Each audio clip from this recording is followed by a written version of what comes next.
Hai semua, perkenalkan saya dari kelompok 10. Saya Yehuda Warsio bersama teman saya Regina Berliani. Jadi film yang kami pilih untuk menjadi bahan tugas berjudul Penyalin Cahaya. Film ini sendiri,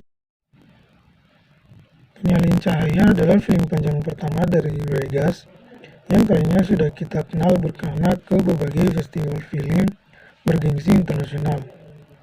Film ini dibuka dengan euforia kemenangan teater kampus Matahari, kelompok kegiatan mahasiswa yang menjunjung tinggi rasa kekeluargaan. Suryani sendiri adalah mahasiswa ilmu komputer yang mengembang tugas sebagai perancang website dari Teater Matahari. Sebagai mahasiswa baru, Suryani melihat Teater Matahari adalah ruang aman yang menghargai dan mengapresiasi kontribusi dari dirinya. Merayakan kemenangan tersebut, Suryani diundang untuk mengikuti pesta teater Matahari di kediaman Roma. Merayakan kemenangan tersebut, Suryani diundang untuk mengikuti pesta teater Matahari di kediaman Rama, penulis naskah teater yang kaya raya dan berkarisma. Tumbuh di keluarga muslim yang taat, Suryani tidak pernah mengonsumsi alkohol, bahkan ayahnya melarang keras dia untuk menikmati minuman keras ini. Peer pressure menjadi dorongan Sur untuk akhirnya meneguk segelas minuman keras saat patung Medusa menunjuknya di sebuah permainan yang dipimpin Tarik, pemimpin produksi teater Matahari. Senyum bangga dan bahagia Sur terhadap sekelompok keluarga ini pun berubah ketika ia terbangun dari pesta dan mendapati beasiswanya dicabut. Foto Sur saat mabuk tersebar di media sosial, membuat pihak kampus merasa bahwa Sur tidak pantas menjadi penerima beasiswa. Di bawah tekanan orang tua yang konservatif, Sur harus mengingat-ingat kembali apa yang terjadi padanya di malam pesta itu. Bersama amarah dan kekecewaan yang ia bawa, Sur menemui Anggun, sutradara teater Matahari, untuk menanyakan apa yang terjadi. Petunjuk demi petunjuk tak membuahkan hasil.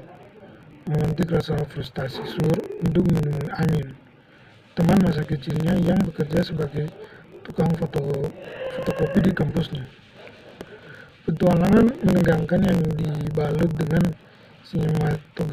sinematografi teatrikal dan musik scoring yang intens pun dimulai.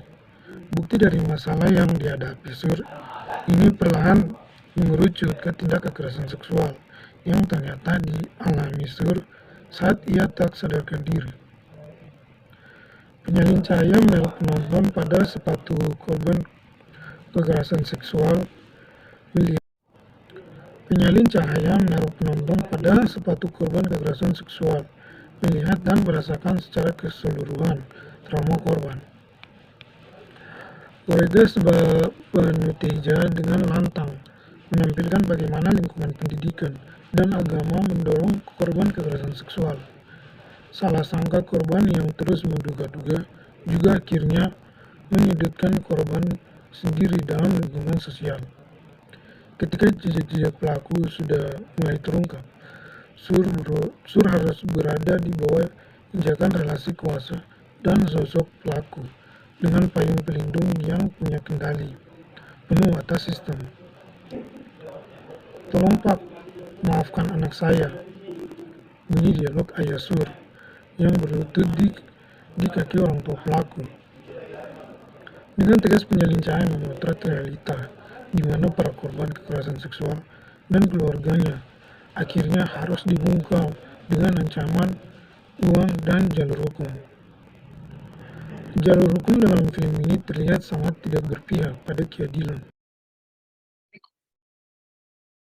Jalur hukum dalam film ini terlihat sangat tidak berpihak pada keadilan dan menjadi bumerang bagi korban kekerasan seksual itu sendiri. Tak hanya itu, penyalin cahaya juga menyoroti kondisi ekonomi yang terkadang menjadi alasan orang-orang melakukan tindakan kekerasan seksual. Hal ini terungkap saat Amin, sahabat Sur sendiri, ternyata juga terlibat dalam transaksi digital yang termasuk dalam tindakan kekerasan seksual. Alasan terbesarnya dikarenakan Amin membutuhkan uang yang dimana untuk digunakan biaya hidup sehari-hari sehingga membuatnya harus mengorbankan moral demi sesuap nasi. Perlahan-lahan, baik keluarga maupun sahabat Sur sendiri menunjukkan keberpihakan, tetapi sayangnya tidak ada satupun orang yang berada di sisi korban atau Sur itu sendiri. Dalam setiap bingkai film, Regas Banu Teja dan tim menempatkan Sur dalam ruang-ruang sempit seperti eksterior kampus yang terisolasi, ruang sidang beasiswa yang gelap, kamar Amin yang sempit, dan ruang fotokopi yang membuat pengunjung berdesakan. Tanpa ada penuturan langsung, penonton dapat menangkap bagaimana gerak korban kekerasan seksual selalu dibatasi oleh banyak pihak, baik sadar ataupun tidak sadar. Ketika jalan korban untuk memperjuangkan keadilan dipersempit, siapa yang akan akhirnya percaya dengan korban? Di sini dijelaskan bahwa kehadiran Farah dan Tarik merupakan salah satu jawaban atas pertanyaan di atas. Secara berani, penyalin cahaya juga menegaskan bahwa korban kekerasan seksual tidaklah selalu perempuan. Kehadiran Tarik sebagai korban adalah representasi laki-laki korban kekerasan seksual yang seringkali traumanya tidak divalidasi. Merasakan sakit dan trauma yang sama dengan Sur, baik Farah maupun Tarik ikut mencari keadilan dan mendorong hukuman sebesar-besarnya bagi pelaku. Penonton diajak merasakan hal yang sama dengan korban kekerasan seksual dan menumbuhkan empati. Film ini ditutup dengan lembaran fotokopi yang menjadi simbol suara korban kekerasan seksual. Bukti demi bukti diperbanyak dan suara korban diagungkan. Layaknya pesan berantai di media sosial. Penyalin cahaya ditutup dengan realita kelam korban kekerasan seksual yang hanya punya satu sama lain untuk memperjuangkan keadilan. Hukum yang lemah dan relasi kuasa yang kuat membuat sanksi sosial menjadi satu-satunya cara yang dipilih korban kekerasan seksual untuk menghukum para pelaku. Walau pahit, ending film ini menunjukkan penyintas kekerasan seksual yang berdaya. Penyalin cahaya adalah gambaran korban kekerasan seksual yang dibungkam namun masih kuat untuk berjuang dalam mewujudkan keadilan.